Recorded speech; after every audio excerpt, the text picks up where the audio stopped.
fails with the lifetime being an exponential distribution. Okay? So the time until its failure is exponential. So if I put 3 light bulbs, I want to ask, what is the lifetime of the overall installation?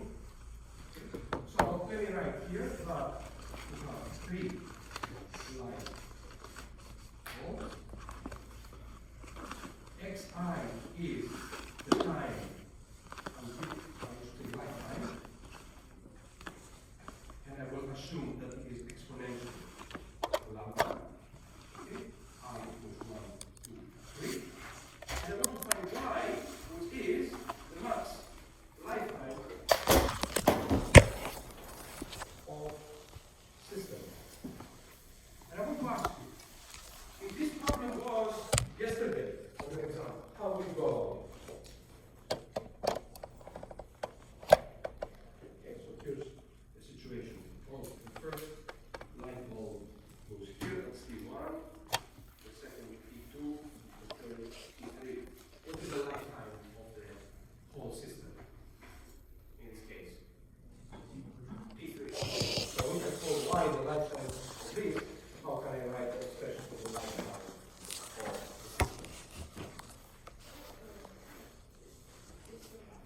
The max. The max of x1 to x3. So, do we know how to solve for the statistics of the maximum of 3 independent random variables? We know. Okay? So if I ask you what is the expected lifetime, I mean of y, then you can say it's integral over y, 0 to infinity, fy, y dy. And so I have to find that. How do I find this? I go with the CDF, which is the probability that y is less than or equal to y, which is the probability that mass of x1, x2, x3 is equal to y. What's the next trick that you know if you have mass? What's the probability of this event? You don't condition, you don't need to. So since the max has to be less than y, then all of them have to be less than y. And now you use independence, and you say this is the product of x1 less than or equal to y, x2 less than or equal to y, x3 less than or equal to y. And this tells here this is fx of y power 3. Good. So the CDF of the max is the CDF of the individuals raised to the 3rd power. Then you can take derivatives, find the PDF, that's easy too, right? So what is PDF? Is the derivative which is 3 times fx of y times fx of y. Correct? Chain rule. And I will plug this in here. And find out. Is it going to be difficult? Well, it's exponential. So you know that this gives 1 minus e to the minus lambda y. The PDF has e, so there will be some kind of an exponentials raised to some power times a y. It's an easy integral. You can do it. If you do it, you will find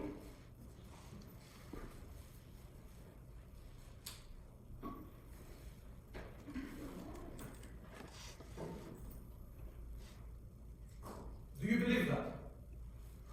When I say do you believe it, is it if you get this number, does it make some sense? Look, what is 1 over lambda? It's the time until the first failure, right? 1 of them. It's a little bit bigger than that. It's multiplied by a number which is greater than 1, which says that we have built some redundancy because even if 1 fails, we have the 2nd and the 3rd one, right? So it's a number bigger than 1. Makes sense. Okay? Alright. So I want to show you here how you can solve this problem using Poisson processes. Imagine.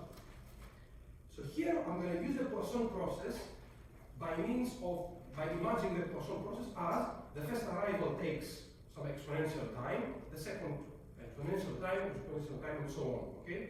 So, but somehow I'm not going to be interested in any arrivals after the first one, because I'm only interested in just what happens in the first arrival. Okay? So imagine that the light bulb number 1 represents, or the failure of number 1 represents the first arrival of the Poisson process. Okay? So there is a Poisson process here. That's kind of light bulb 1. And is I times 0. And maybe here, this Poisson process has arrivals. I don't care about those, but I care about this one because the first arrival means that the light bulb died. Light bulb number 1. Okay? What is the rate of this Poisson process? Well, if I know that this random variable is exponential with parameter lambda, I know that this Poisson process has to have rate lambda. Yes? Okay, good. Rate lambda. So rate lambda. Now, but I don't have just one light bulb. I have 3 light bulbs. So somehow I can think of this as follows. Look, there's a light bulb 1, light bulb 2, and light bulb 3. Now this can happen like that, right? Who knows the arrivals and so on. Okay. And now think of the merged Poisson process, which is the merging of those 3. So what does that say? That arrivals can happen anytime with an exponential random variable with parameter what? If you merge Poisson processes, what is the overall arrival rate? The sum of the lambda, lambda, lambda, so 3 lambda. Okay? So the first arrival will happen here, it will be this one, let's say, but it will be an exponential with parameter 3 lambda. Yes? Okay. So it means that one of them will die, one of these lamps will die, with an exponential random variable with parameter 3 lambda, right? So you can say that y can be thought of y1, the time until the first arrival, plus y2 minus y1. What is this? Let's say this is y1 and this is y2. This is the inter-arrival time of the second plus y3 minus y2, the inter-arrival time between the, let me just erase that. That one make it be nicer.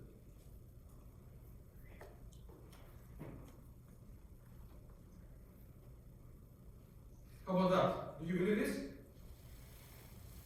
Alright, so what did we just say about that? This corresponds to the first arrival of a merged Poisson process with parameter 3 lambda. So what is its average? 1 over 3 lambda. Now let's go here. Now, suppose that this lamp went off.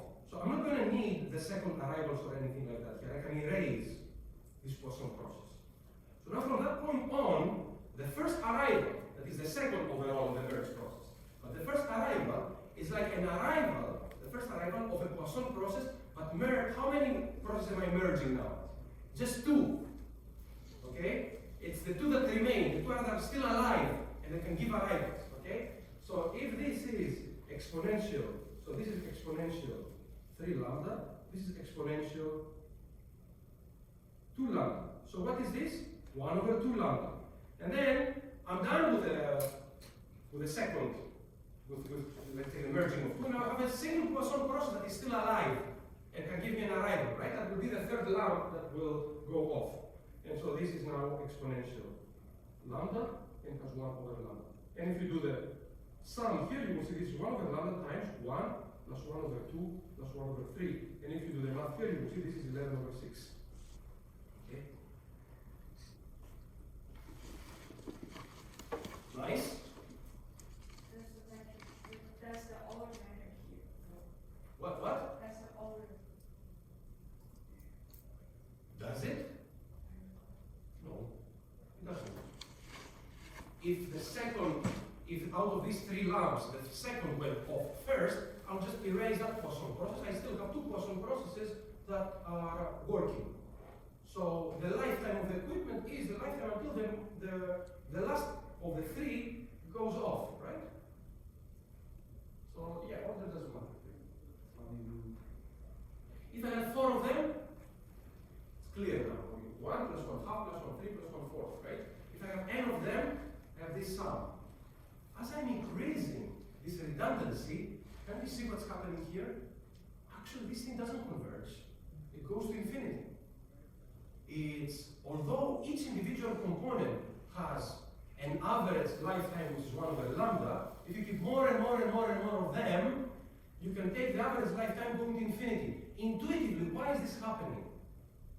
Because the exponential distribution has an infinite tail to infinity. There's a probability, small enough, exponentially small, that the equipment will survive even at very high times. And if you put many, many of them, The worst case scenario is going to go to infinity indeed. Okay? So it's more difficult to do this exercise if you go with this method. I haven't tried to do the integral here with other than 3. Maybe there is a simple method that you can derive that in that case. But I found this a very, very interesting, very nice application of Poisson processes. Okay? So let me conclude and summarize everything that we have seen so far about Bernoulli and Poisson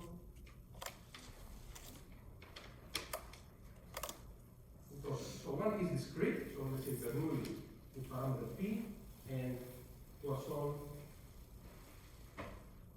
with parameter lambda. So what do we have here? The arrivals here are discrete, here are continuous, right? What is the PMF or PDF of arrivals in given window? This is a binomial NP. This is a Poisson lambda t. Okay, the window here is n, the window here is t. Okay, this is discrete, this is continuous. What is the inter-arrival time? Or the time until first arrival, if you like. Here is geometric p, here is exponential lambda. And what is the time until kth arrival? This is what is called Pascal, Kp, and this is what we call air length, K lambda. Okay? This is the sum of geometric, and this is the sum, I should say, the sum of exponentials.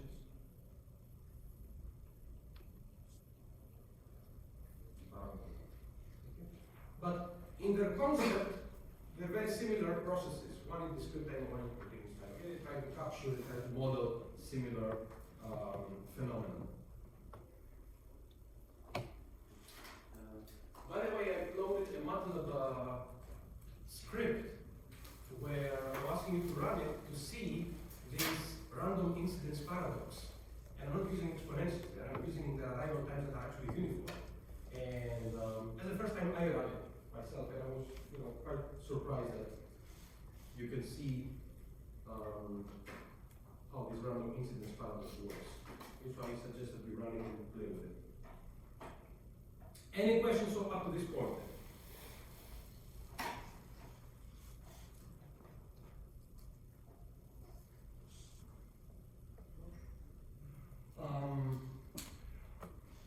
So we will continue our discussion on random processes, and I want to concentrate now not on a specific random process. We will do that maybe towards the end of the lecture for next week. But I want to study what we call second moment description of random processes. In the same way that we have studied means, variances, covariances of random variables or random matrices, I want to study similar concepts in random processes, both discrete and continuous. Recall, random processes are collections of random variables, either random sequences, if this time index is discrete, or signals, continuous time signals, where the time index is continuous. So let's try to define random means, covariances, and all that. So Yes. Poisson distribution. So the parameter is lambda t. So the t is the unit, is the time over the unit time, right? Say again. So the parameter lambda t. This. Yes. Yes. So what if like the unit time is infinity? So it's like How many? So I want to. So here, look. This is the distribution of the number of arrivals within a certain window. Yes? yeah. If you have an average arrival rate of lambda, positive, and the window is infinity, then you have infinitely many arrivals. So that's not a good way to, Yeah, it's not a good model. So your window has to be finite, and then you have Poisson, that's a discrete random variable, right? Poisson distribution with parameter lambda t. So it says if you're given a Poisson distribution, you can also give a time interval. No. Please make sure that you understand the difference between the Poisson random process, which is these arrivals, right? And the Poisson distribution, which is a discrete distribution. It's a distribution of a discrete random variable, which defines the number of arrivals within a certain time frame. Okay? We derive that for Poisson arrivals, that is for the Poisson random process, the number of arrivals within a window of length capital T, this capital T is not a random variable, it is fixed, okay, is a Poisson random variable with parameter lambda T. In other words, the probability that n equals k is e to the minus lambda t to the k over k factorial, for k equals 0, 1, 2, and so on. That's what it means. That's a Poisson random variable, right? And that's its distribution, it's PMF. Does that answer your question? So I don't have to tell, when I tell you a Poisson random process, I don't have to define a certain interval. This goes on forever. But like in the example with the catches, with the fishing, right? Then I use these ideas in order to say, how many fish will I catch on the average in 5 hours? Things like that. Okay, so let's define mean. Professor, Yes. can you use Bernoulli to approximate Poisson? Say again. Can you use Bernoulli process to approximate Poisson? Yes. So what is a Poisson process? Happens in continuous time. So if you discretize your time by kind of delta intervals, small delta intervals, okay, and you make delta so small that the probability of having more than one arrival in here is infinitesimal, you know how you should choose that. What is the probability? Suppose you want to do that, right? So you have a Poisson process with parameter lambda, right? And you say, I want to discretize my space like that and see this processing discrete time. And I want to choose this delta here. Yes? How should I choose it? That's an engineering question. I want to write this simulation program. I want to quantize my continuous time. How should I choose that? Well, I'm asking myself. What is the number of arrivals in here? It's a random variable, n, which is Poisson with parameter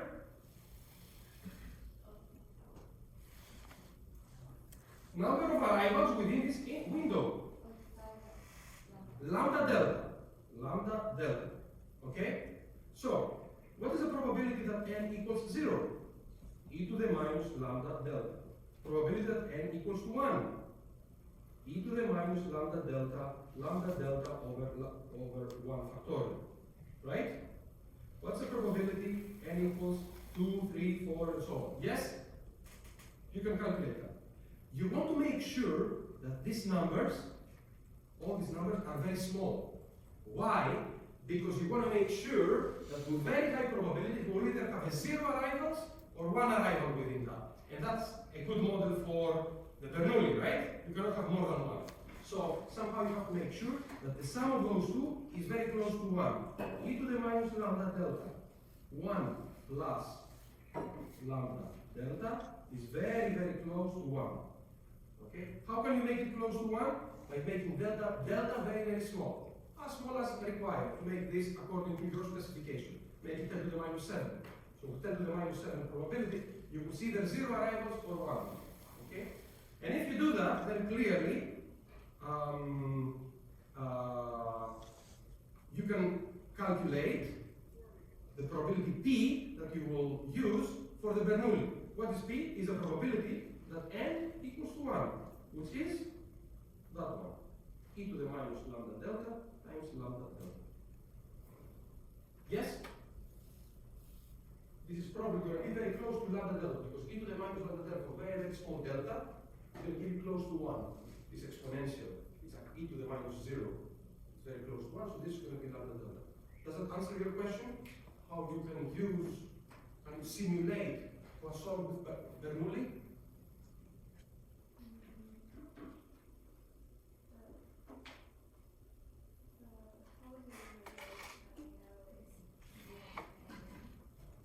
How do I relate what?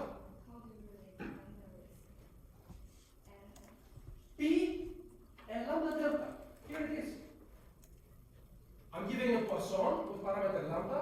I will choose delta according to that, and then P is this number.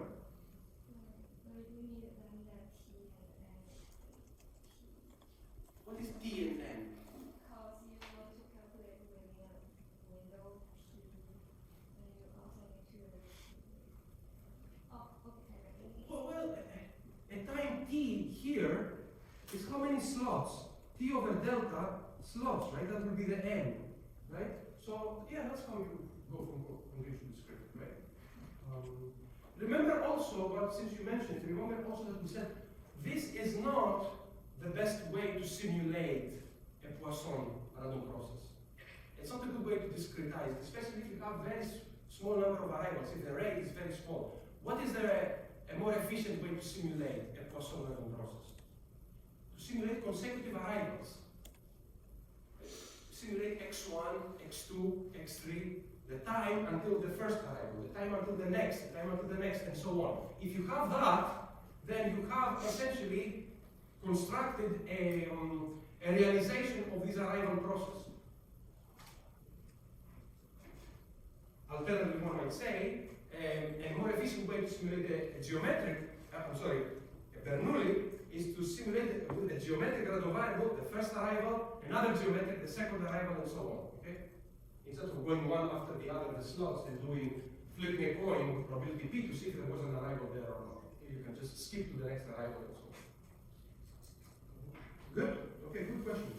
So why do you use the Bernoulli to estimate the Poisson, the Poisson?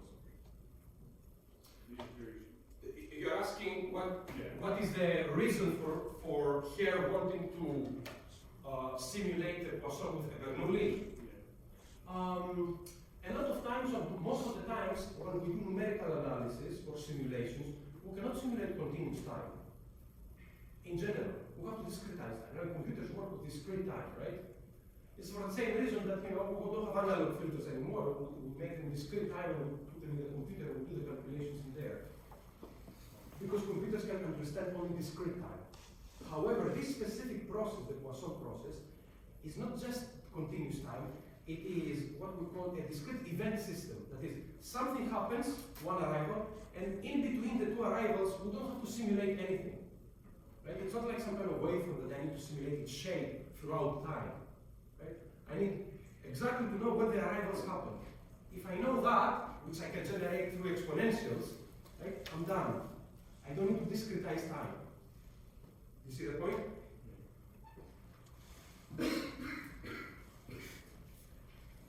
So mean correlation and covariance functions of random processes. Alright, so suppose you have a random process xt. As you know, this is a collection of random variables. Let's say t is either n or r for discrete time or continuous time. And then I will define the mean function mx of t as the expectation of x of t. What is it? For every t, x of t is a random variable. I take its expectation, and so I get a number. But this number changes with every t, so this is a function I call mx of t. That's the mean function. Okay? What about the correlation function? I call Rx of t comma s the mean of xt times xs. What is the correlation of two random variables? The mean of their product. So here I'm picking two time indices, time t and s, and I'm trying to see the correlation between these two samples of my random process at two different times. So this is a function of two arguments, the first and the second index. Okay? And what is covariance? Or Cx of t comma s? Well, you guessed it, it's the mean of xt minus mx of t times xs minus mx of s. Yes? And s equals to t. S can equal to t, in which case what is Rx of t comma t? Is mean of xt squared, which is the second moment of the random process at every time t. Okay? So this is t, this is your random signal, and then you have a t and an s. This is a random variable, clearly, right? Because this is one realization, here's another one, and so on. So the random variable xt takes these values, right? The random variable xs takes these values. And you want to see the correlation of covariance and so on. So a couple of interesting properties about Rxt. So symmetry. Rx of t comma s is the mean of xt times xs, which is the mean of xs times xt. Clearly I can do that with product, right? Which is Rx of s comma t. So these two arguments can be interchanged. It's symmetric in each argument. By the way, there are a lot of applications where we don't define only real random variables, but complex random variables, in which case a good way to define a correlation is if you put in the second random variable a complex conjugate. Okay? And so in that case, you can write this as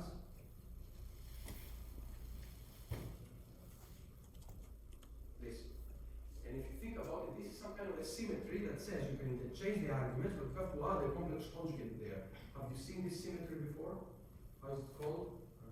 Hermitian symmetry. So in the same way that the correlation matrix is Hermitian symmetric for vectors, right? That's exactly the same thing, but S and T are indices that can go all the way to infinity. Okay, so it's very simple. So if you believe that, then you should believe also that it's also non-negative definite. In other words, it means that for any function a from t to r, the double integral of a tau rx, I'm sorry, rx of t comma s, a s dt ds is greater or equal to 0. This is think of how we define non-negative definition for correlation matrices, right? Any vector x, or I should say A transpose R A, right? So A transpose R A greater or equal to 0. That's exactly what this product is, what this integral is.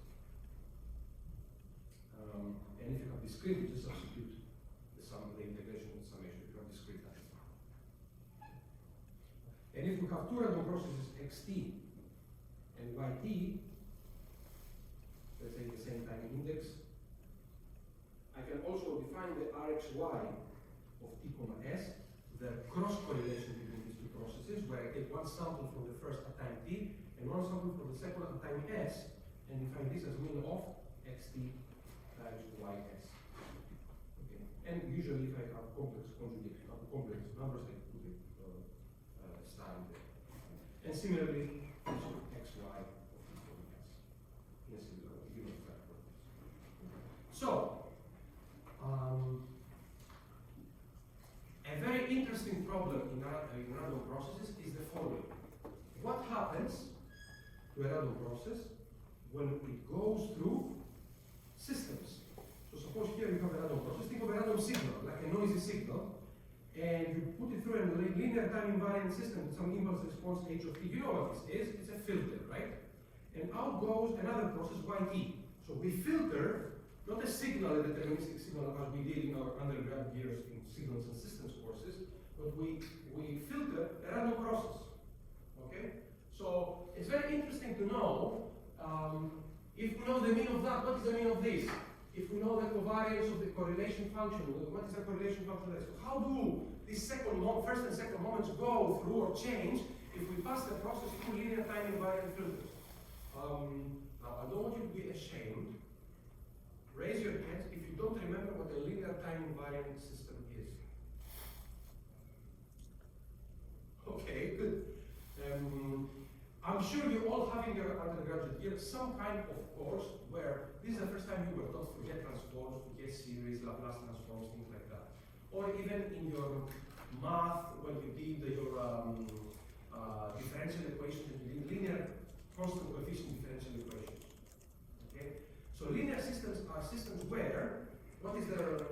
defining characteristic that if I put a signal in, I get a signal out. If I multiply my signal with a constant, then the output is also multiplied with a constant. So there's homogeneity. If I amplify the input, it amplifies the output. But also at the same time, if I add two signals together, the output is the addition of the corresponding outputs of these two individual signals through the LTI system. Let me just write it down. So if x1 of t goes through a system and gives me y1 of t, and then x2 of t goes through a system and gives me y2 of t, then a1 x1 of t plus a2 x2 of t, when it goes through the same system, will give me the corresponding linear combination of y2 of t. Okay? That's a defining characteristic of a linear system. The linear time invariant. Now, what is a time invariant? The time invariant says that if fx of t goes through the linear system and gives me y of t, then if I delay the input by some amount and I go through this system, then the output will be delayed by the same amount. Okay? So if I know the output of the system for a signal, then I know the output of the system for any delayed version or advanced version of the signal. Linear and time invariant systems. Now, let me just ask also something that you could have asked in the first place. Do you all know what a system is?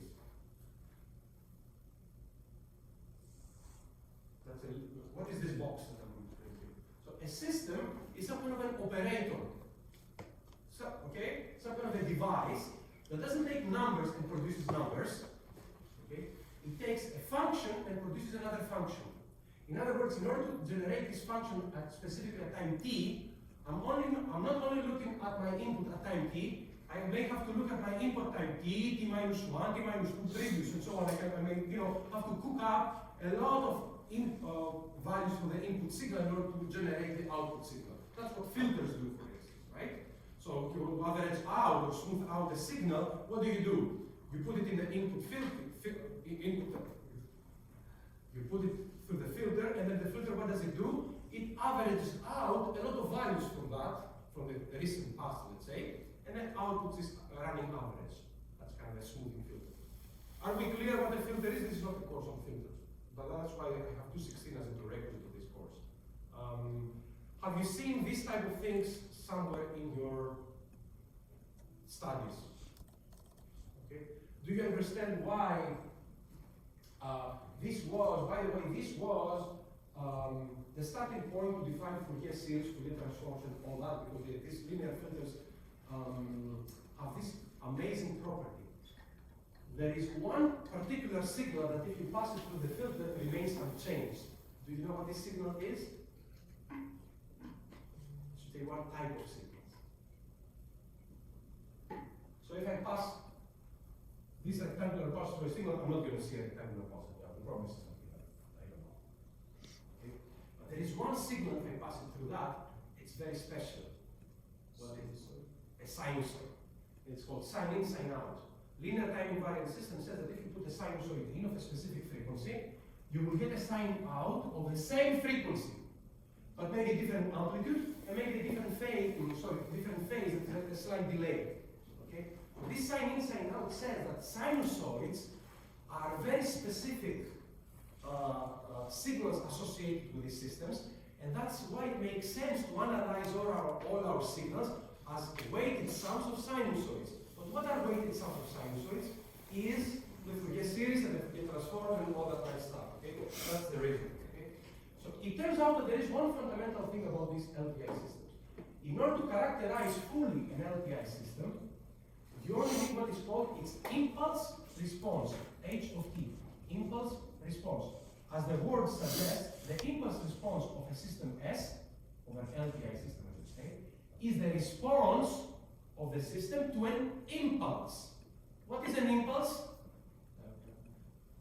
A big kick, right? A delta function, right? So delta of t. So if I know that, I know everything I need to know about the system. Okay? Specifically, the output, if I put an x of t into this system, LTI system, with impulse response h of t, the output y of t is given by the celebrated convolution of the input and the impulse response. Okay? And the convolution is a weird operator that is like an infinite integral of h of tau x of t minus tau d tau. Okay? That's why I said, in order to calculate the output at time t, you need to know the input at a lot of different times. Okay? And it kind of convolves through this input response. That's the minimum you need to know in order to understand today's lecture. Okay? So if you are not very familiar with that, go back to your notes or your undergrad. I'm sure you did some. You did that some. You've seen it somewhere. And studied this. Okay. So I want to study now what happens to LTI systems where the input is not a deterministic signal, but a random process. Okay. And this has a lot of engineering significance because usually what we process here in the input is noisy signals. And noise is the quintessential random process that we want to study. Okay? Maybe you have a music signal here, something that you receive from somewhere else, and it contains some useful information plus some noise. Maybe you want to suppress the noise. What does it mean to suppress the noise when it comes to random processes? You have to be able to quantify that. Okay? So I want to study this scenario. Is this sufficient motivation for you? Okay. So let's try to figure out the following quantities. If I know mx of t, if I know rx of t comma s, or cx of t comma s, how can I find my of t? And suppose I know h of t as well. And how can I find ry of t comma s? Or how can I find rxy if I want? Maybe the cross correlation between the input and the output. As you will see, there are very simple calculations here. So let's see. Start with my of t. By definition, is the mean of y of t. But what do I know about y of t? What do I know about the output of the system? It is a convolution of the input, which is a random process, with an impulse response. So it is an integral from minus infinity to infinity of h of t minus tau x of tau. I can write it like that, or this is exactly the same integral as what I wrote on the board, h of tau x of t minus tau d tau. This is called a convolution. Okay? What should I do next? You can take out the integral. Why? Because Because? it's linear, because it's just a sum, right? Yes! So I can take this expectation and move it inside the integral. Why can I do that? This is nothing else but linearity of expectation. You know, what is an integral? A Riemann integration, I know what an integral is, a limit of a sum, right? So if you want a sum there, you wouldn't think twice. You just put the expectation inside the sum, right? That's linearity of expectation. Here you have to be a little bit more careful, but we won't be that careful here. In order to be able to move the expectation inside the integral, because the integral is not a finite sum, but it's an infinite sum, you have to be able to move the expectation in and out of a limit operator. This is a very technical detail. As long as the filter is stable, you can always do that. What is the stability of the filter? You've seen it. Some of you might have taken courses in control. Stability of the system means that, at least Bible stability, is that if the input is bounded, then always the output will be bounded. And a sufficient condition for that stability of the system is that the integral of h of t absolute dt minus infinity to infinity is finite. So as long as nothing blows up, in other words, I can move the expectation operator inside. Okay? So from now on, you can do it. So this is an integral minus infinity to infinity. This is a constant, it's not a random variable, so I can move it outside the expectation, and then this is the expectation of x of tau, d tau. But what is this? By definition, the mean function of x. Okay? So, and what is this now? This is the convolution of mx of t with h of t. In other words, if in deterministic cases the output of a filter is the input convolved with the impulse response, in random processes, the mean of the output is the mean of the input convolved with the impulse response. It's as if the mean function, which is a deterministic function, goes through the filter and it is distorted by that filter. Yes? Do you see that?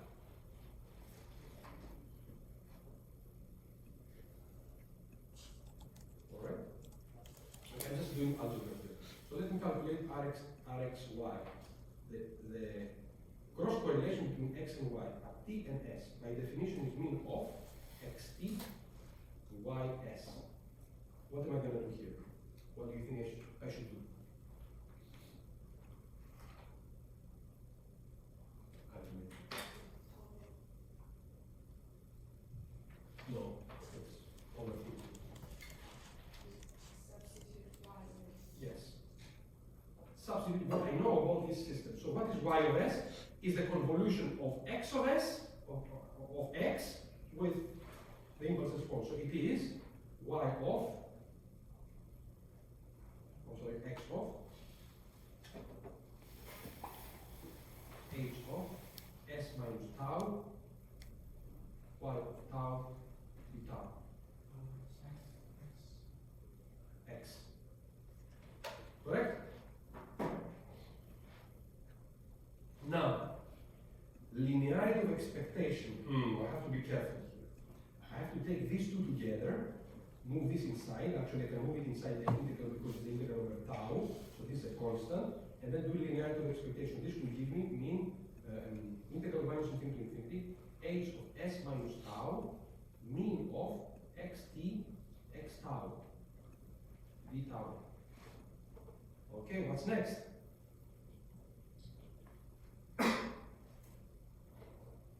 Do you realize what this is? The correlation function of x evaluate the t and tau d tau. And I don't know if you can see it, but here, this says that I will write as follows: Rxy of t comma dot is Rx of t comma dot convolved with h dot. It's a convolution of h with r, but with respect to the second argument. The first argument remains as is, t. See, look at t here, doesn't enter here, but this one, whenever you see tau and s minus tau d tau, this is convolution. Okay? So that's like a shorthand. I don't want to write all these integrals, but I write convolution. Right, so I related the cross correlation between x and y with the correlation of the input. Alright? So let's go one step further. What is Ry of t comma s? By definition, mean of yt, mean of ys. And here I can take one of them, because I will reduce the Rxy. I will take one of them, xt, and write it as the integral 1 to infinity of h of tau, x of t minus tau, d tau, and then I have times y of s, and I will take this. And now we'll do again linearity of expectation, h of tau, and then I have expectation of x of t minus tau, y of s, d tau. Realizing that this is nothing else but Rxy of t minus tau comma s. Okay? So now I have something that says, look now, the s, the second dimension doesn't matter here. I say Ry of dot comma s is the convolution of h dot convolved with Rxy of the first comma s. So I can put all these in boxes so that I remember all these equations. So if I connect this equation A and B, if I substitute Rxy in here, I see that Ry of t comma s is kind of a double convolution of h of tau, Rx of t minus tau, s minus lambda, h lambda, d lambda, d tau. So I found an expression, complicated maybe, that relates the input mean and correlation function to the output mean and correlation function. It doesn't seem that useful at this point. I grant you that. Okay. Let's move on and see if we can consider random processes and filters or LTI systems that are a little bit more special, so we can get something more interesting out of all this. So this brings me to the concept of stationarity.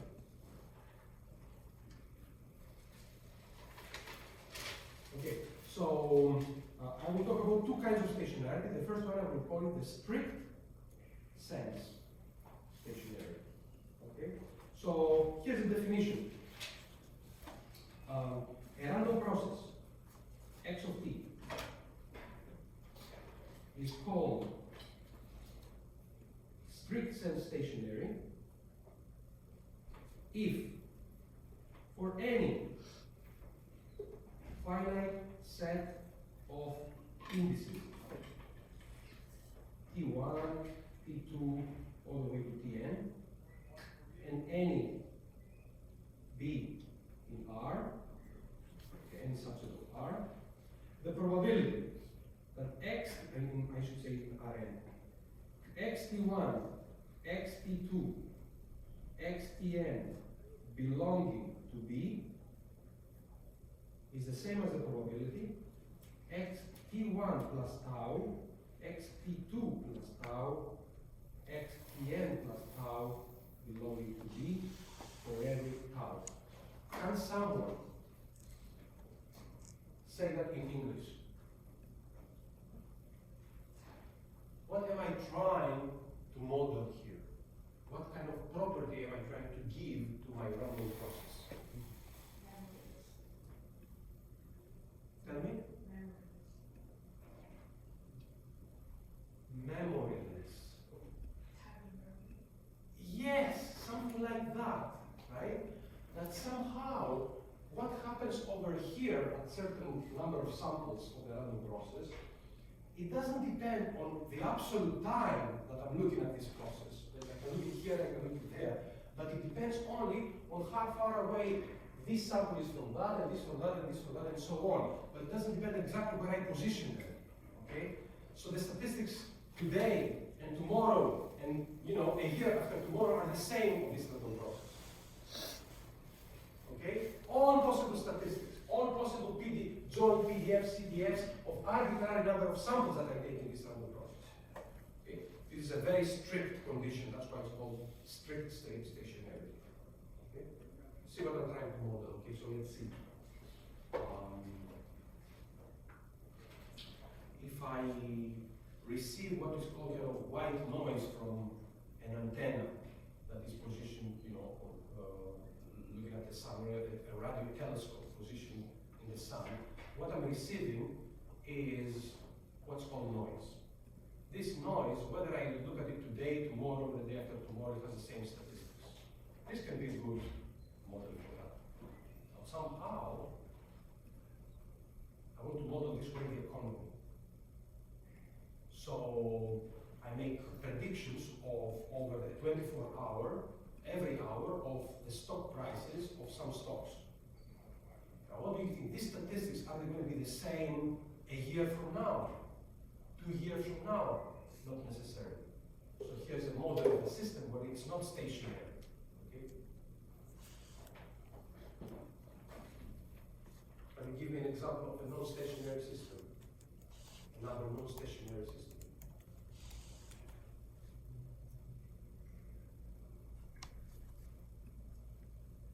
I want to make sure that you understand the concept here.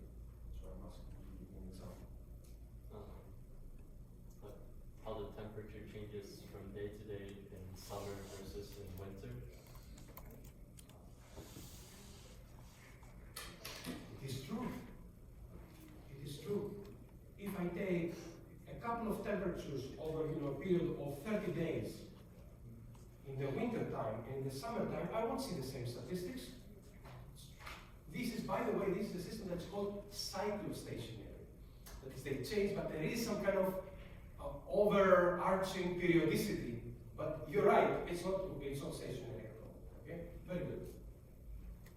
Okay, so clearly, if this is true, I can conclude from here that the CDF of x of t1, x of t2, x of tn, right? x1, xn is the same as the CDF of x of t1 plus tau, x of t2 plus tau, and so on, x of tn plus tau for every tau. Okay? Joint CDFs will be exactly the same because all the statistics are exactly the same. Okay? Furthermore, if these are the same, then I can say that the means will be the same. So m of x at t1 has to be equal to m of x at t2. Do you agree with that? The mean function has to be the same because the statistics are the same, so the mean at time t1 and t2 has to be the same. So in other words, what does that say? That the mean function has to be constant.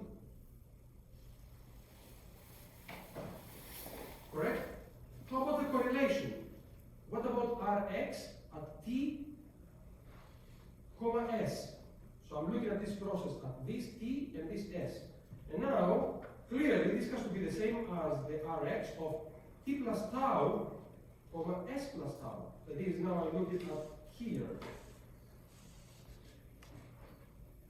At these two random processes versus these two random processes. They have to be the same. Right? Because this random variable, this correlation relates only to the joint statistics of these two random processes. But we say that an arbitrary set of joint statistics will be the same invariant of the shift. And so if this is true, what property can I say about this function?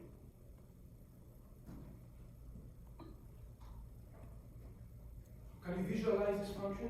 It's a function of two arguments, right? T and s. But somehow, if I shift both t and s by the same amount, I have the same thing. So what does that say? How does this function look like? Or think of it this way intuitively. If I say that the statistics here are the same as the statistics there, then the statistics of two samples depend only on what? Not their absolute time, but their relative time. They depend only on the difference between those two. In other words, there must be some other function where I can write this as some other function Rx of t minus s, their difference. So to summarize, if a process is strict sense stationary, then we can deduce from there, that's just a condition, this is a very strict phenomenon, right? Very strict property, that the mean function of this random process has to be constant, and the correlation function has to depend only on one argument, that is the difference between the times of the two samples that I'm getting. Okay? Not the absolute times that I get. Okay? So if I want to compare the temperature at 1 and 2 p.m. and 8 and 9 p.m., they have to be the same. Okay? Because the difference is 1 hour. Yes? Alright, so this brings me, yes? I guess how do we differentiate between the close point of time where there is like a correlation versus the long period where there's not, like you can shift? So There's no such thing. There's no two-time indices here. There's one. What? Can you give me an example? What is your worry? A random process has one time only, xt, right? The index of x is xt, right? So that's a random process. It's a signal in time, right? A random signal in time. There are a collection of random variables in time. So I'm saying that the statistics of t1, xt1, xt2, xt3, and so on are the same if I move this by a certain amount. xt1 plus 1, xt1, t2 plus 1, xt3 plus 1. 1 hour later, 1 second later, 1 millisecond later. It doesn't matter. It has to be true for every such shift. So even a small shift that's less than like the n, like even a single sample, that would be true. Any sample. See, I said the definition is true for every tau. Okay? Okay. For every tau. So think of a process like that. If I go here at time t and I try to find the mean of this random process, this is random process xt, and I go right here, t plus delta, and I try to find the process, this is xt plus delta, another random variable, right? These are two different random variables. And try to find the CDF of xt and the CDF of xt plus delta, they have to be the same. And thus the means have to be the same, and thus the variances and so on have to be the same. Okay? It doesn't matter how close or how far away this shift is. Yes? Okay. And if I have two such random variables, let's say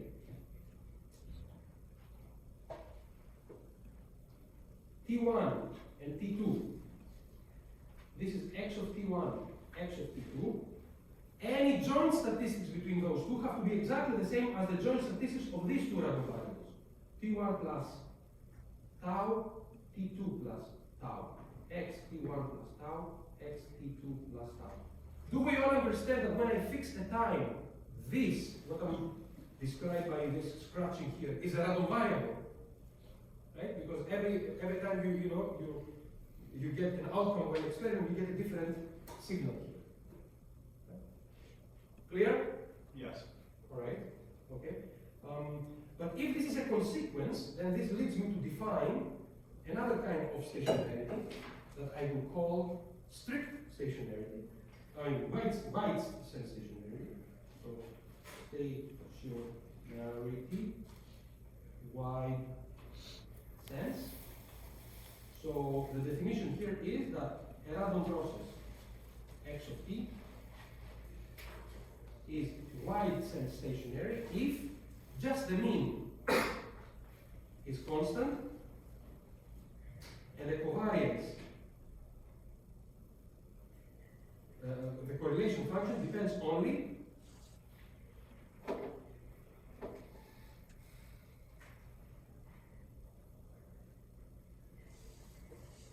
on the difference.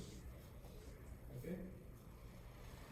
So strict stationarity requires that all possible moments, all possible joint distributions and all that remain constant if you shift it, remain unchanged if you shift this by some time shift.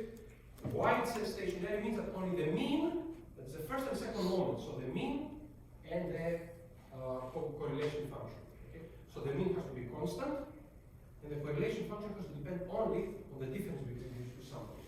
So this implies here that there exists some other function that I can define as t minus s, okay, as the correlation function. So this is, I'm going to use the same notation here, so I don't use too many notations. Okay, so this is the, yes? So in the last example, the connected to the previous page, the previous one.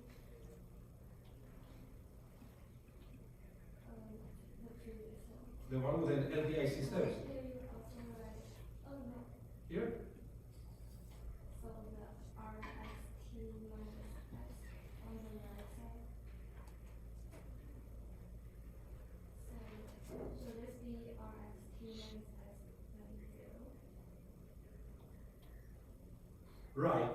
So exactly. So look, when we have that, when we say that the correlation function does not, it remains unchanged by a shift, then I can select this shift to be tau equals minus s, for instance.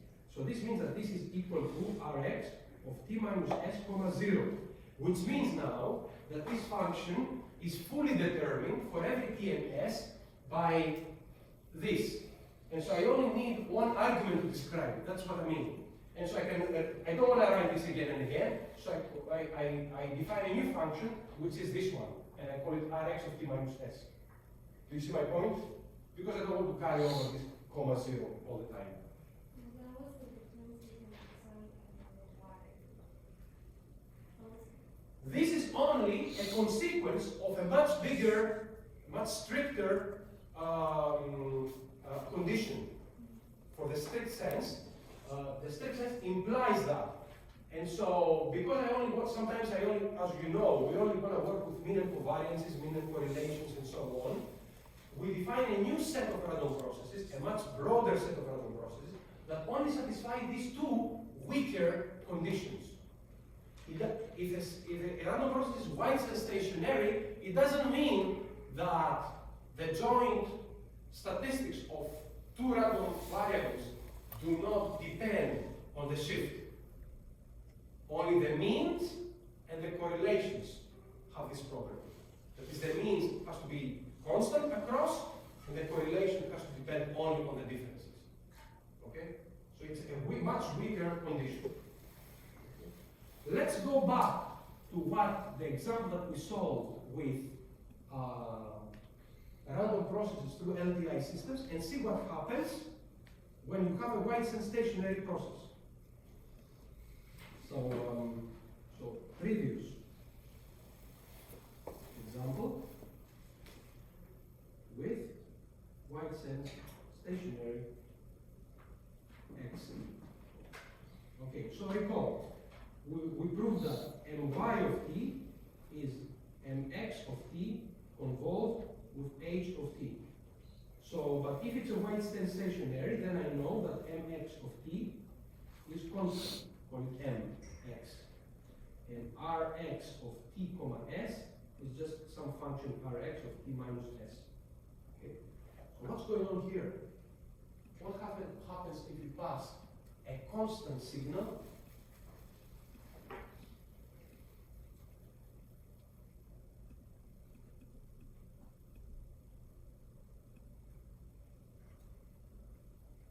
through an LTI system?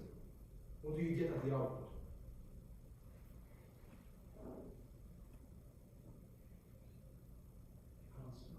A constant, okay, let's do it. This is constant, so it's going to be mx times the integral minus infinity to infinity, h of tau d tau. Whatever that is, it's just a number. Do you know what this number is, by the way? It has a name. Step response. Ah, it would have been a step response if this was minus infinity to t. But it's a number, so it's not a signal. It was minus infinity plus infinity. What is this? Static gain. Eh? Static gain. A static gain. I'm not using this terminology, but it's exactly that. It is the gain that the system will give to a DC term. Sometimes we call it the DC gain, okay, of the system. It is if you had the impulse response of this, if you had the frequency response function of the system, it would have been h of j0. That is the response of the system at the zero frequency. That's what a constant signal is. A signal with zero frequency. Okay, it doesn't move at all. So, all right. So what do we see? That the output signal also has a mean which is constant. Okay. Let's move on. What did we find about Rxy here? Let me just go back and see. We found that Rxy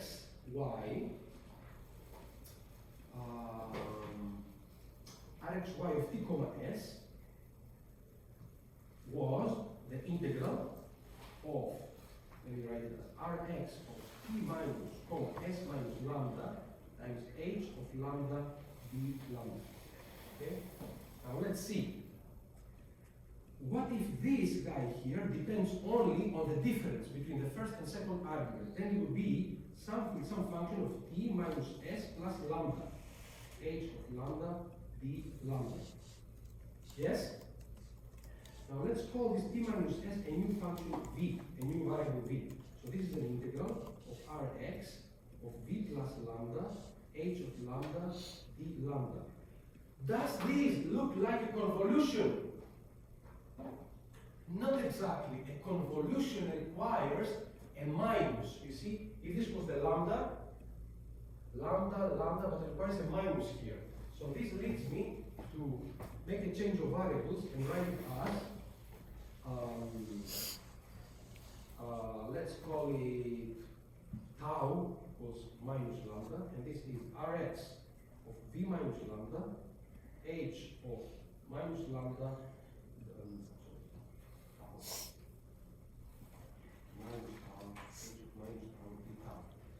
and if you think about it a little bit more, you will see that this is the convolution of Rx of v with h of minus v. What does that say though?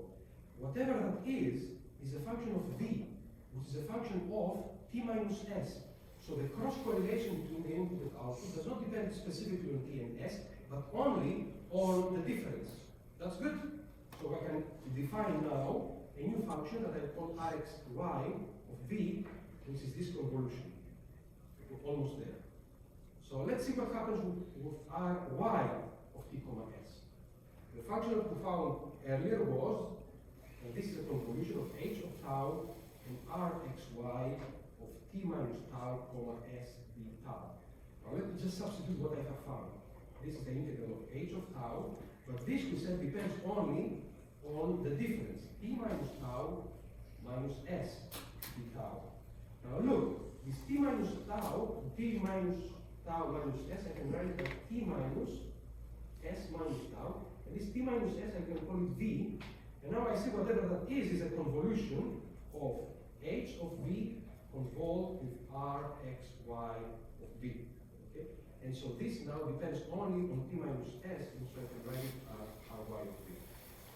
Let me collect everything that I have seen so far.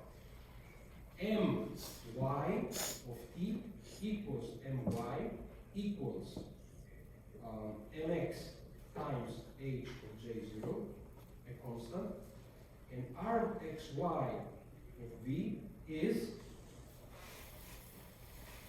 Rx of V convolved with H of minus V, and Ry of V is Rxvy of V convolved with H of V, which means that Ry of V is Rx of V convolved with H of V convolved with H of minus V. Result. Wide sense stationary processes through LTI systems result in wide sense stationary processes at the output. How did we prove that? We prove that the output signal Y has a constant mean, and its correlation Ry does not depend on two arguments, the two positions of the two samples, but only on the difference. Okay? So we can summarize this result by saying wide sense stationary input an LTI system gives us a wide sense stationary output. And we have all the relations between the inputs and the outputs if we want to calculate them.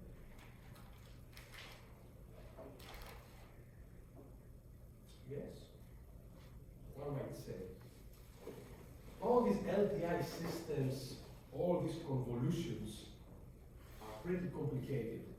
When we were studying these with deterministic signals, what did we do to make them less complicated? How can we make the convolutions less complicated?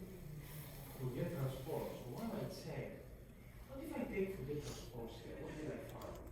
So let's try to take the Fourier transforms of this quantity and that quantity. Now these are just some deterministic functions, so I can take the Fourier transform. So let's call the Fourier transform Sxy of f as the Fourier transform of Rxy of v, right?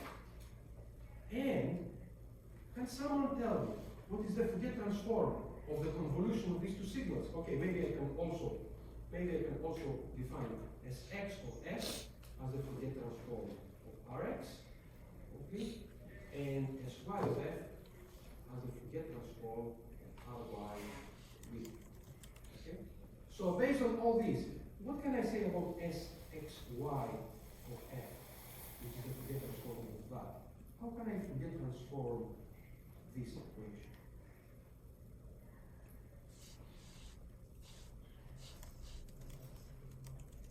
Sx, the Fourier transform of that, times the Fourier transform of this. Now we know that h of t has Fourier transform, and we call it this function, right? The frequency response function. So this says that this is the Fourier transform of Sx of f times. Now it's not exactly that. Does anybody remember what is the Fourier transform of the flipped signal in time? It is actually the complex conjugate of the Fourier transform here. By the way, this is also, well, it's real, but you can write it as H star J. Okay? And what about Sy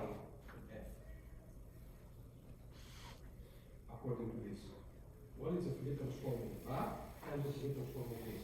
So it's S x y f times h f. And now the result is a very interesting result. S y of f is S x of f times h of j f. Or maybe I can just stop this way. H of f minus